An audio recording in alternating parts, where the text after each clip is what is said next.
ശബരിമലയുടെ ദീർഘകാല അടിസ്ഥാനത്തിലുള്ള വികസനത്തിന്റെ ആദ്യപടിയായി നിലയ്ക്കലിൽ പുതിയ KSRTC ബസ് സ്റ്റാൻഡ് വരും. നിലവിൽ പമ്പയിലേക്ക് വരുന്ന ദീർഘദൂര ബസ്സുകൾ എല്ലാം നിലയ്ക്കലിൽ സർവീസ് അവസാനിപ്പിക്കും വിധമാണ് ക്രമീകരണം. 5 വർഷം കൊണ്ട് പൂർത്തിയാക്കാൻ ഉദ്ദേശിക്കുന്നതാണ് പദ്ധതി. പദ്ധതിയുടെ ആദ്യഘട്ടമായുള്ള സ്റ്റാൻഡ് നിർമ്മാണം അടുത്ത സീസണോടെ പൂർത്തിയാകും.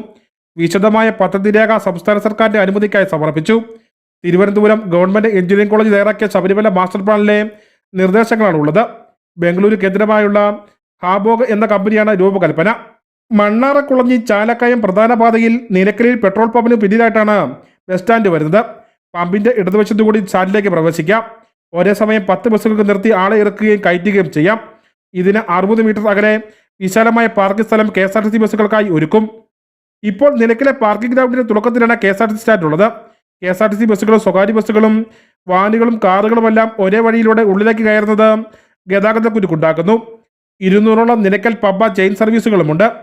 സ്വകാര്യ വാഹനങ്ങളും KSRTCകളും വെവ്വേറെ വഴിയിലൂടെ പോകുമ്പോൾ നിലയ്ക്കലിൽ ഉണ്ടാകുന്ന ആശ്വാസം മണ്ണാറക്കുളഞ്ഞി റൂട്ടിലും കടമല റൂട്ടിലും പ്രതിഫലിക്കുമെന്നാണ് ദേവസ്വം ബോർഡ് കരുതുന്നത്.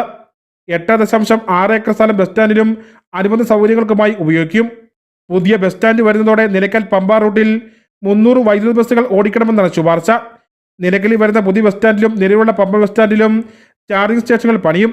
വൈദ്യുത വാഹനങ്ങൾക്കായി പ്രത്യേക വർക്ക്ഷോപ്പും നിർദ്ദേശിച്ചിട്ടുണ്ട്. News bureau, Sannidhanam.